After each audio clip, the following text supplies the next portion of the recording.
What's up, my friends? You are listening to the Modern Man podcast. My name is Nate Palmer. I'm host of the Low Carb Hustle podcast, where we help high-performing individuals get lean for life by bringing you the best tips, strategies around nutrition and training.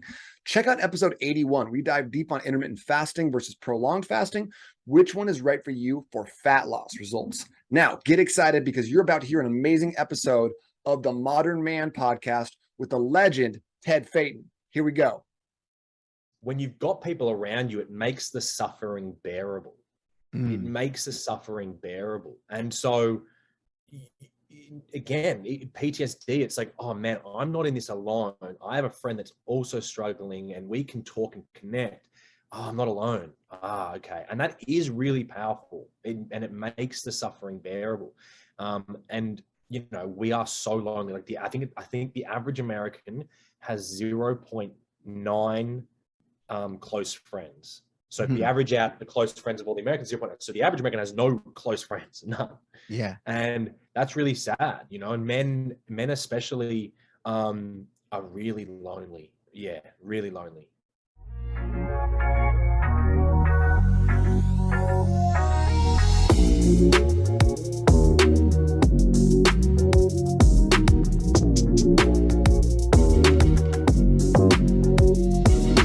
Let's impact some men today. I think we're gonna do a great job. What's going on, guys? Ted Phaeton here, host of the Modern Man podcast. First, thank you for listening. And just really quick, I wanted to make sure I warned you about some explicit content that's included in this episode. I still think it's a message that you need to hear, so I'm happy to share it, but just wanted to give you a heads up. You might find some of the language offensive. And if you are sensitive to that, I won't take offense if you decide to skip it. If not, I think you'd really enjoy the content. So thank you for your support and enjoy the episode. What's going on, guys? Welcome back to another episode of the Modern Man podcast, where we are here to connect men in pursuit of their potential. We do so by embracing discomfort, cultivating community, and putting wind in each other's sails to unlock potential. And we're getting a lot of wind in our sails from my guest, masculinity coach, Roos, originally from Australia, joining us from the great state of Hawaii. Dylan, man, how you doing? I'm very well, thank you. Very, very excited to jump into this conversation with you. Looking forward to it all week. Me too, man. I'm excited for this, and of course, I know I love giving the audience and the guests a moment to kind of get acquainted really quick, and I love allowing the guests to introduce themselves really in their own words to kind of give the elevator pitch on where they're from, what they do. So please, the floor is yours. I'd love for you to have that opportunity. Awesome, man. Yeah, so I'm a masculinity coach, and I got into this work really because of a few pivotal points in my life as an 18 and 20-year-old, but really as a general statement, I guess, looking at the general population of men and just going, what's going on with men at the moment? You know, what is we're sicker than we've ever been. We've got, you know, really poor mental health, and that's the worst it's ever been. Obesity rates, divorce rates, and just overall levels of fulfillment and happiness, we're like at an all-time low. And so I remember I was, 25, I think I was, or 26, and my partner at the time was running yoga events, and so I'd tag along, and it'd be me and one other guy in a room full of women, and I'm like, why are men not taking care of themselves? Like, why are we not doing these things? Like yoga's great, and my mom's a meditation teacher, but like, what's going on? So from there, I started a business in Melbourne, Australia with my dad, where we challenged corporate men, so CEOs, directors, managers, around their wellness, and we created the Roos Men's Wellness and Leadership Club. And so our first event was like a 50-guy breakfast. We did yoga, meditation, and had a couple business speakers, and it was great. 50 guys like doing yoga. It was like, you've never seen it before, just a room full of men doing yoga. It was great. And so we did like 5 or 6 events, and then COVID hit, event spaces shut down. I ran another business in the men's space, which I've just recently stepped away from. And then I developed my work, working with young men in my Prince to King program. And, you know, again, it was just about like, how can I give back? How can I impact young men? I knew what it was like to go through that difficult transition from boyhood into manhood, and there was no one really giving that support. No one. We've lost touch in the rites of passage that boys used to go through for thousands of years, and we don't have that in modern culture anymore. So I'm really passionate about this work as a masculinity coach, and you know, I was really grateful that I grew up with amazing male role models in my life. My parents were really good role models in themselves, but I'm sure you can remember what it was like being a teenager. You'd stop listening to mum and dad pretty quick. Yeah. But I had good role models around me. My dad was a professional athlete, and I was able to be surrounded by like some of Australia's best athletes and just good people though. And that really helped me on my journey. And so for me to be able to step into that role now as a 28-year-old and mentor these young men, I'm just really grateful and really humble. Yeah, I mean, it's something you touched on, and I mean, the male role model being so important. And you mentioned the rite of passage, and I remember reading somewhere, and it resonated with me so much, where it says, you know, women are born, men are made, and so many of us as boys look for that validation that we're a man, and unfortunately, sometimes we look for that validation in self-deprecating ways, right? And we might look for the biggest, baddest person at the bar and try and get into a fight to prove ourselves, or we end up really honing in on business or athletics, and we use the identity of our business or the identity of an athlete to propel ourselves into this image of manhood. But we haven't been taught really or guided really into that transition from boy to manhood. Why is it so important for us to have those role models, those male role models, kind of usher us through that threshold and kind of depict for us how to do that? Well, you want to get really good at business. You want to be a millionaire, an entrepreneur, whatever. You're going to go and find someone who's already done that. So you're going to go and find a business coach. You're going to go and surround, you know, maybe you reach out to your parents' network and say, hey, who do you know that's done really well in business? I need to learn. You want to get into the gym and get healthy. You go to a PT, or you go to a friend of yours who's really fit and healthy. You go, hey man, how did you get fit and healthy? Let me go. The same thing applies for masculinity and being a man.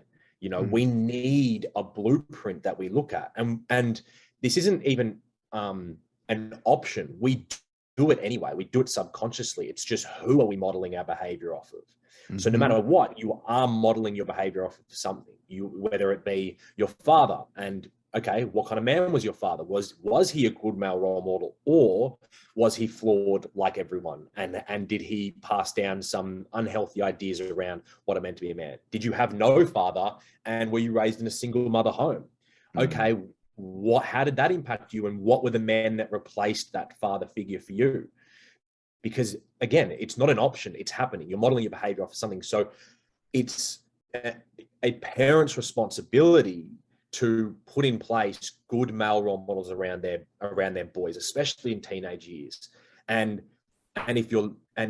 for those listening, because I'm such a big proponent of personal responsibility, but then when you get older and you get to 20, 22, and you start to realize these things and have these things, oh man, I didn't have many good male role models, and maybe I'm not showing up as the man that I could be, then it is your responsibility to now go and seek out those role models yourself.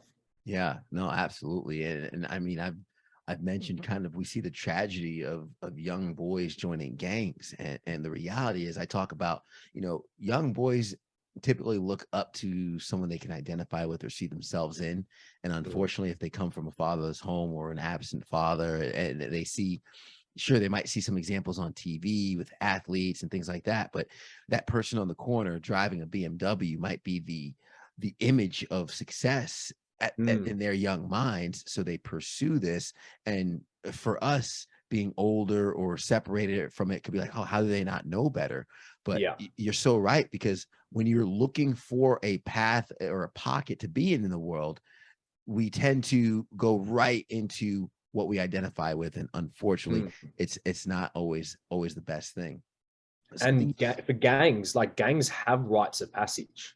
So they actually understand this need that young boys have. It's like, okay, young boys want to be, there's a drive. Like we as men, our biggest driver is, I want to be a man. Like that is one of our biggest drivers. And you look at the insults we throw at each other.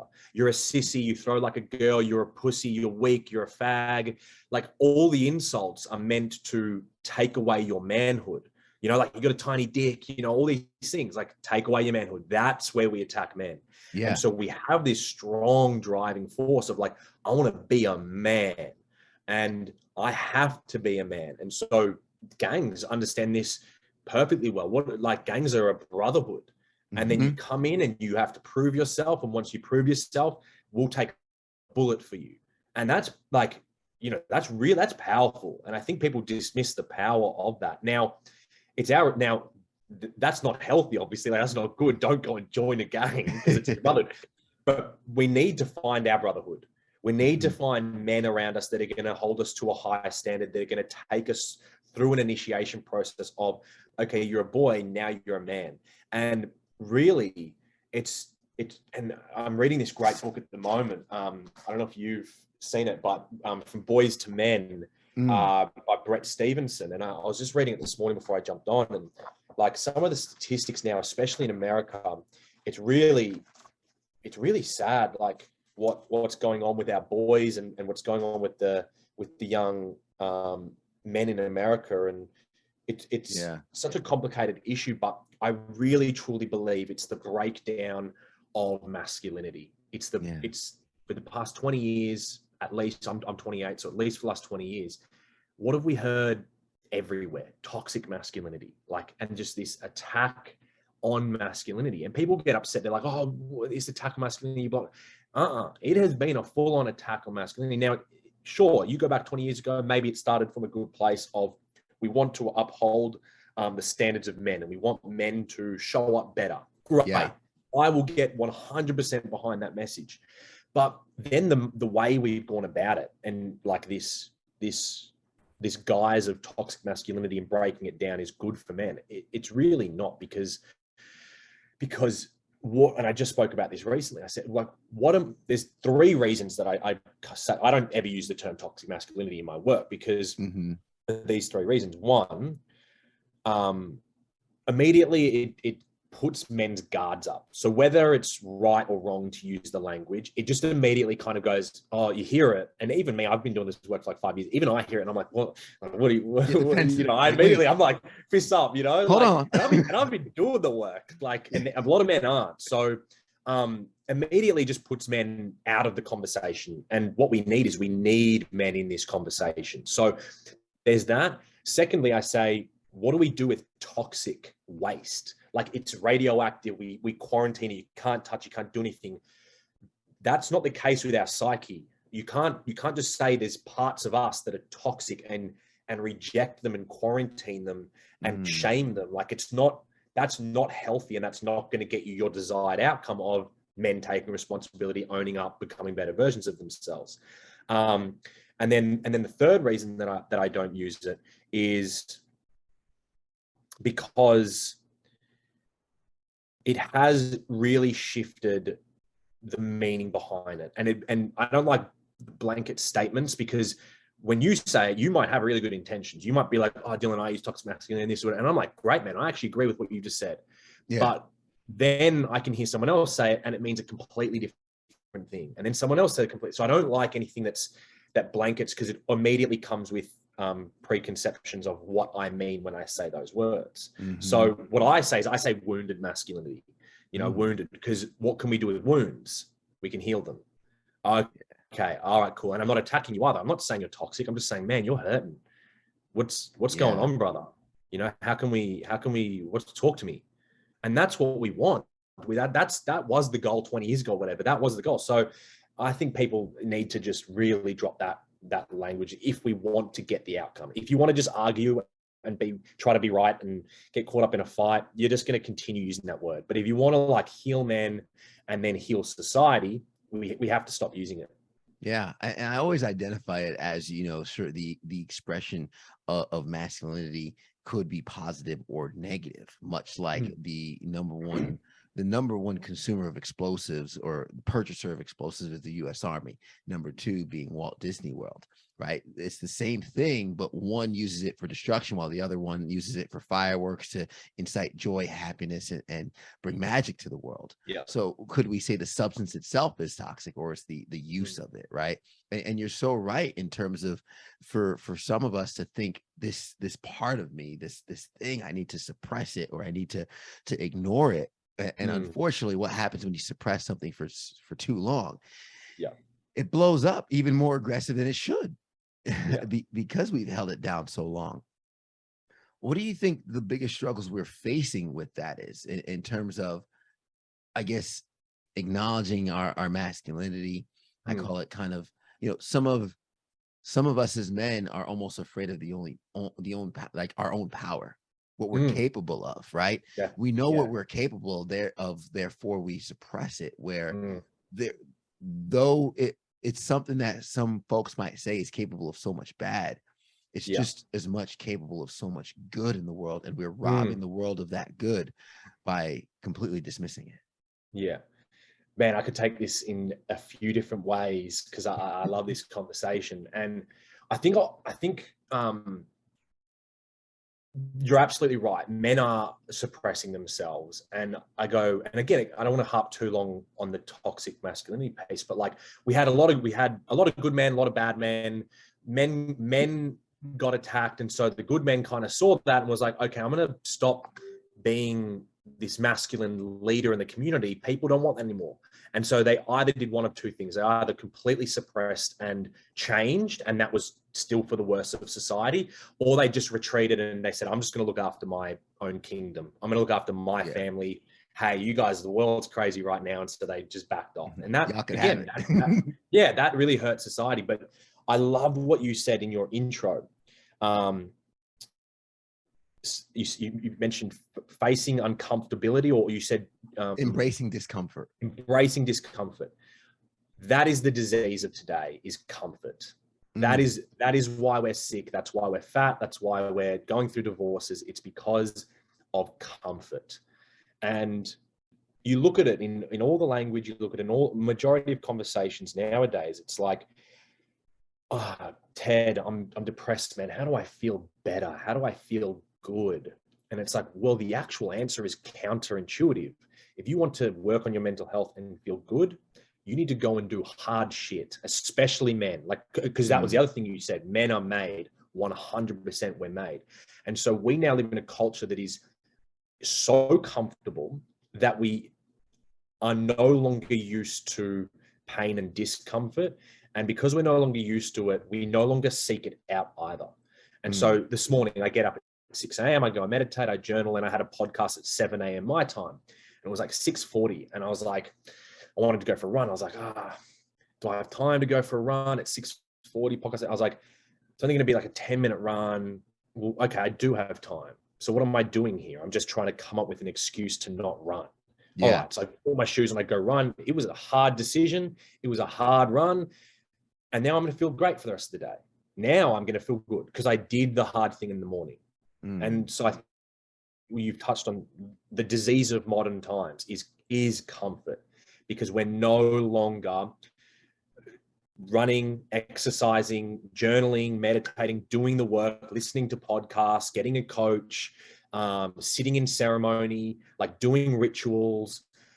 It's just comfort. It's like, what do you want to do with your boys? Let's go get drunk and try to fuck women. Like, okay, like 100 years ago, it was like, sure, maybe let's go for a few beers or a few drinks, but let's talk and have a conversation. Or like 100 years ago, life sucked. So everything was discomfort, like everyone had it hard 100 years ago. So it helped us, feel good about ourselves at the end of the day. Wow, I just spent 9 hours in the mines working. I feel that was shit, but I feel good about myself because I'm putting food on the table for my family. Yeah. I mean, and some of the bonding that was built in that is you had men that went through hard things together and that built relationships. And something I touched on a while ago was the thing is, men need community.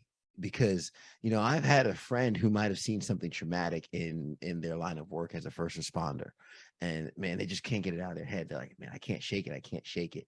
And they call a buddy of theirs who was on the scene of that crime with them, and they grab a drink, just a beer, not something overindulgent. And it's just like, man, you know, this has been on my mind. And they're like, you know, man, I've been thinking about that too.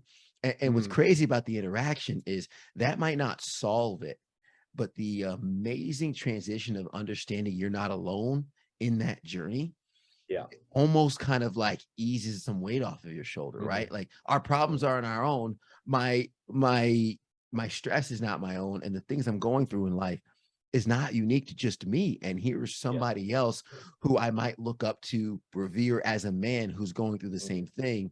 And that almost gives me a sense of comfort, right? Yeah. And so many of us, unfortunately, men are isolated, man. We don't have that community. We don't have those people that we talk to. I mean, we have guys who can have 1,000 contacts in their phone, but nobody to call when life gets hard. Yeah. Well, it's funny that as you're talking about that, I thought back to like when I was 18, 19, 20, and when you're hungover and alone, that's like the worst hangover.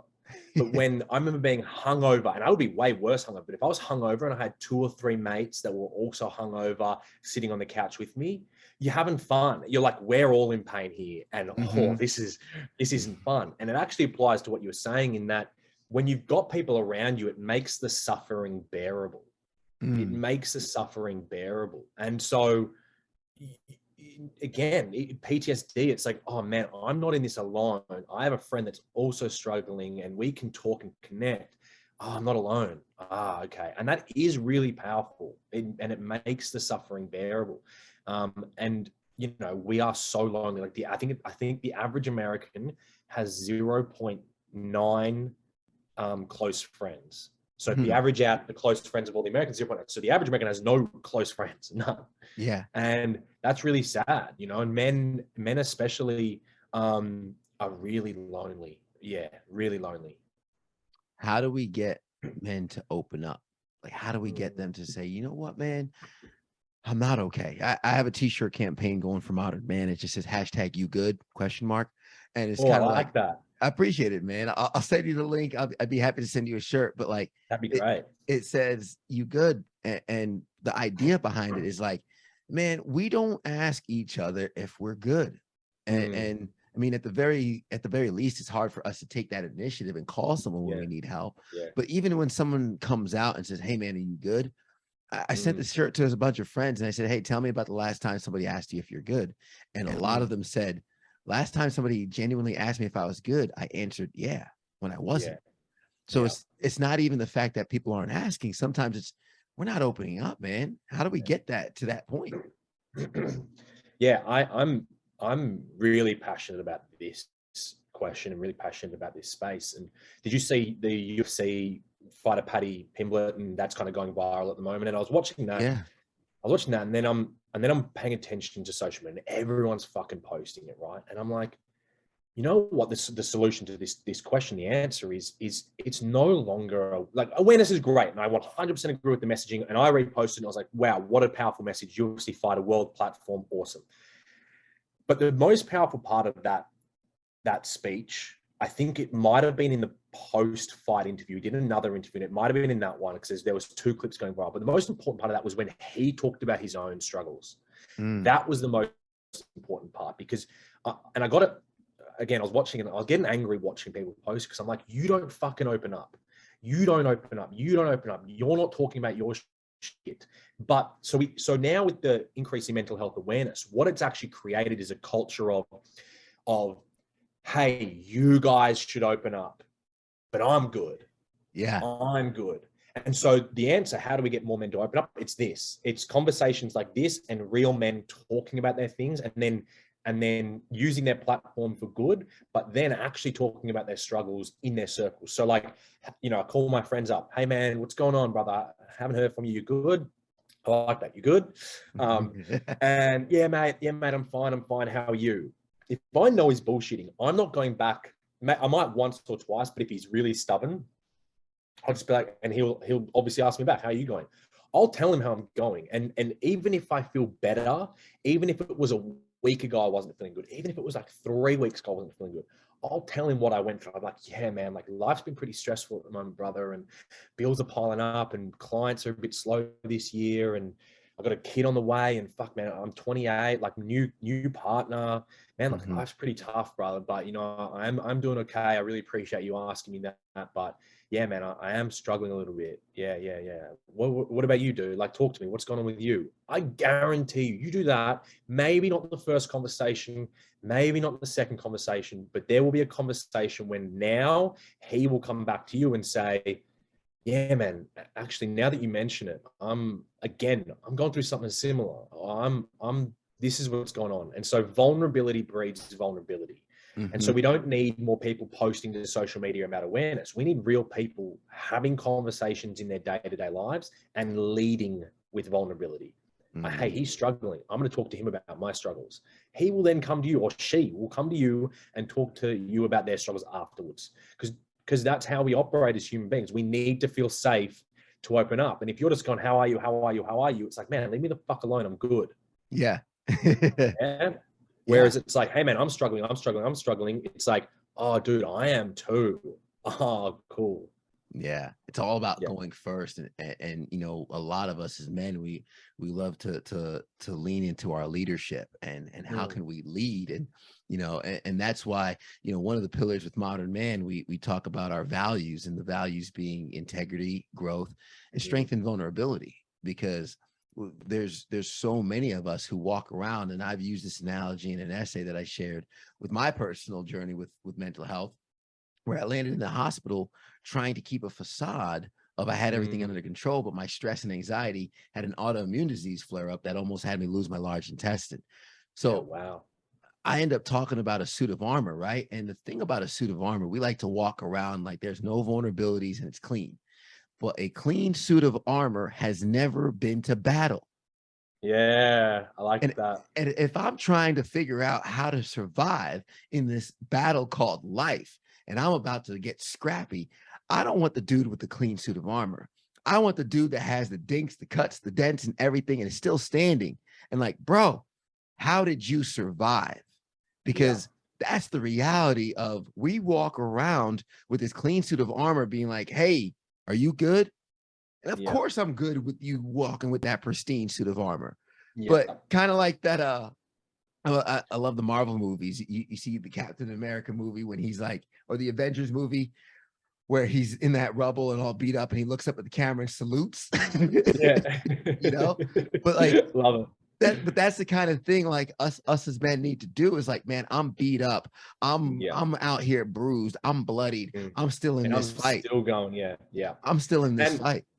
And that's the shift, is that we associate. So back to what I was saying before. So we associate vulnerability as weakness. And what's the worst thing we can be as men is weak, less than a man. So that's why particularly men have an issue being vulnerable, is we associate vulnerability with being weak. And so we actually need to rewire the conversation. No, man, you're vulnerable, you're strong. And there's a really great quote by Alaric Hutchinson. I don't even know if I'm pronouncing his name right. But vulnerability really means to be strong and secure enough within yourself that you are able to walk outside without your armor on. You are able to show up in life as just you. That is genuine strength and courage. Armor may look tough, but all it does is mask insecurity and fear. And I think that's a powerful quote, again, for men in particular, because if you want to be strong, talk to me about your shit. That shows true strength. Hey, man, how you doing? Good, how are you? That's not strength. Hey, man, how you doing? Not good, bro. Can I tell you about it? Yeah, bro, let's talk. That takes strength, you know? And so the armor that you talk about, and it's not from a place of like, man, you're fucking up and you're not doing it right and hurry up. It's like, no, man, I've been there. I've been there, brother. I've fucking been there, and I've fought that fight, and that's not the fight you want to fight. The bravado, the false sense of masculinity, these ideas, I need to make money, I need to fuck women, and I'm a man, I need to be good at sport, I need to fight people, you know, no, man, that's not what it means to be a man, you know?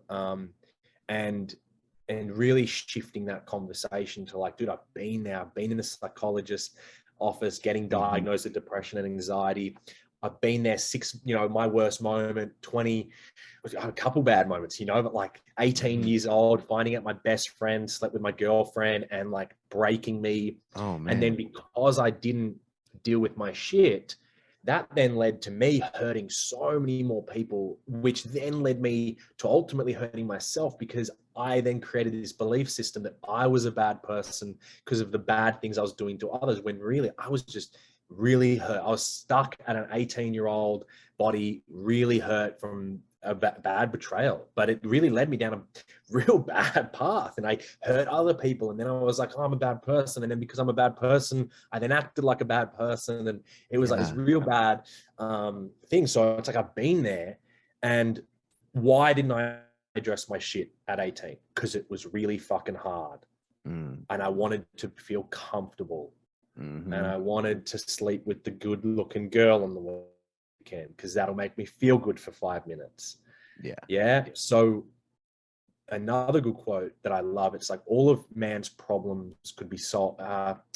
All of man's problems lies in his inability to sit in a room alone with his own thoughts. And I'm like, fuck, that's so true. So true. I mean, one of the hardest things I had to start doing was looking in the mirror for a prolonged period of time. And when I say prolonged period of time, not just to brush your teeth, because you're probably thinking about your day or something like that, or not just washing your face. I'm talking about stop, look in the mirror, and look at who you've become. Right. And accepting who that person is, imperfections and all, and knowing that you're a work in progress and loving yourself. Right. That's the hardest thing, because you mentioned where, like, we get this thought process, like, am I a good person? Am I a good person? Am I a good person? And then we think we're less than a good person. So we then act in that realm, which reinforces that false identity over and over again. When sitting down with our thoughts, sitting down with ourselves, and then looking in the mirror and actually facing the reality of who we've become. And the thing is, I didn't like everything I was unpacking. I didn't like everything I found, but in order to find out how messy my house was, I had to open that door and spend time in it. And that's when the cleanup process began. And that's really an uncomfortable process too.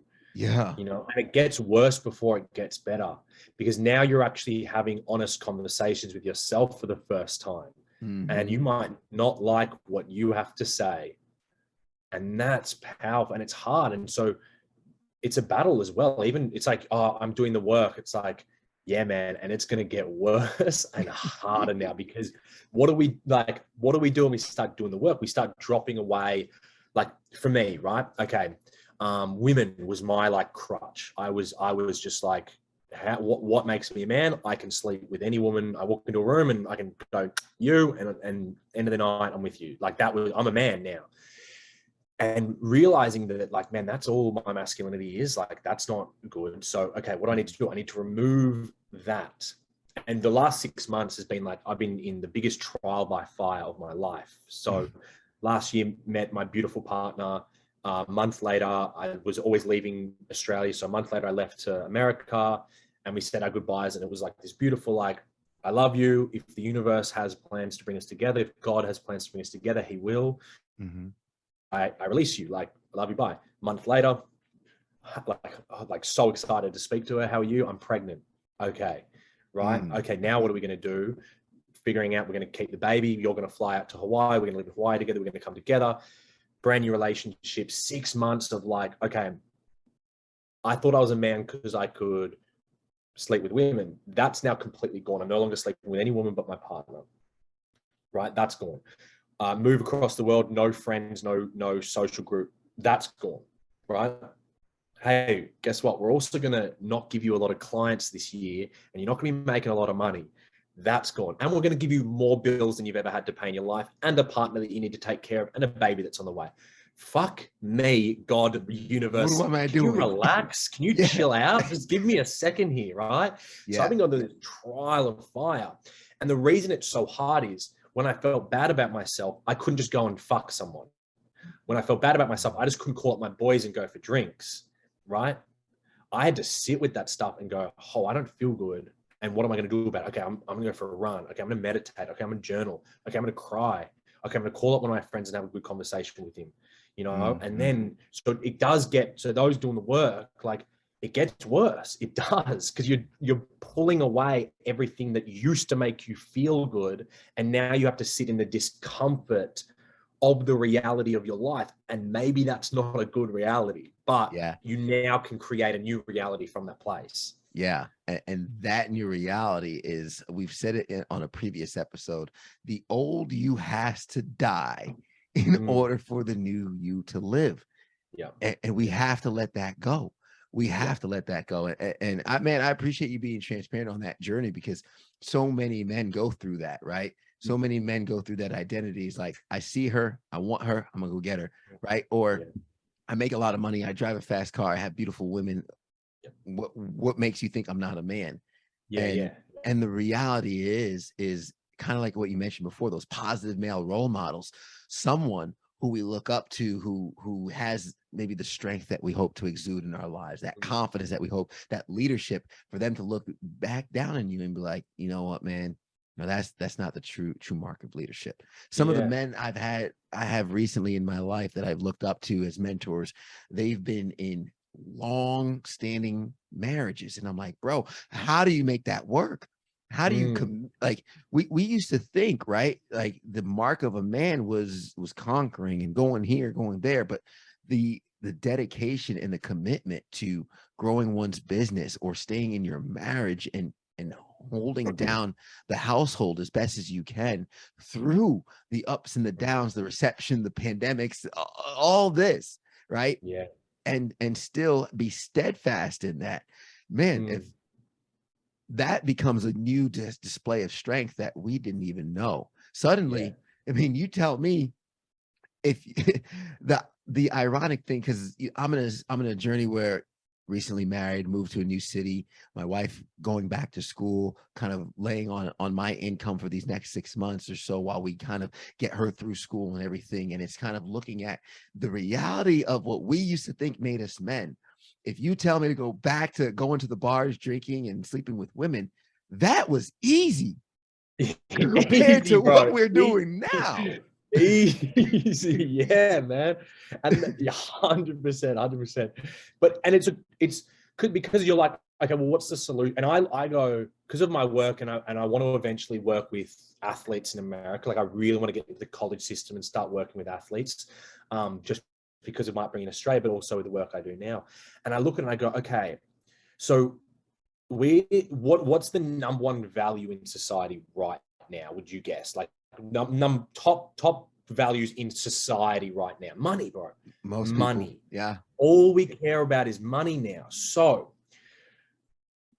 we reward bad behavior a lot of the time, or we ignore bad behavior as long as you get money, or as long as you have that value. So it's a really interesting conversation, especially in America, because Australian athletes, the best athletes in Australia make a million, maybe $1,250,000. That's like the best. So like, they're like our celebrities. They're like our LeBron James is like on $1 million. So his ego, he doesn't have a real big ego. He's a pretty humble guy. Like, most businessmen are making more money than him. He's just an athlete that kicks a football, and he knows that. And that's really in Australian culture. It's like, man, I just kick a football around.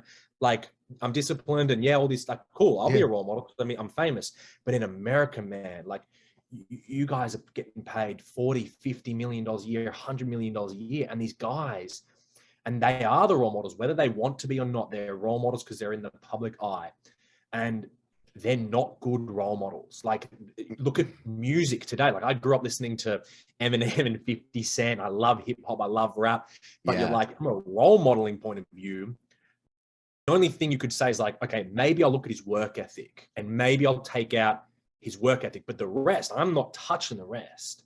And that's okay to do that and go, man, like, he's got a good work ethic. What's he talking about work ethic? But if I hear him talking about dating and women, it's like, bro, you rap about fucking bitches, and like, no, I'm not trying to get relationship advice from you, because you're probably not happy either.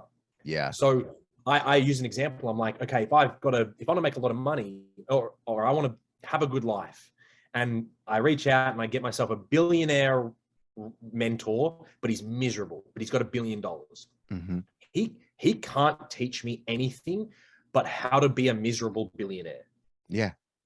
That's it. That's he can only teach, because if he knew otherwise, he would be otherwise, right? Mm-hmm. So as a society, we've put like women are selling their bodies online. Why? For money. You take money, you don't do it. So you don't, and I said this in another podcast, and I got it got posted to TikTok, and I got a lot of fucking kickback on this. But I was like, don't get me canceled. No, yeah, don't get me canceled, man. You can cut this out if you don't want to get canceled. But I was saying, like, if you want to make money by selling your body, and you're saying you're actually saying, like, I'm doing this because I make lots of money, and that's what you're saying. Okay, cool. You're understanding it more than others, but there's this weird push on, like, it's empowering. I feel empowered doing it. It's female empowerment. It's like, take away the money, would you do it? No, it's not empowering. Like, I don't go and work. I don't like. And then because some comments were like, that's what a job is. Like, you do it because you make money. Yeah, but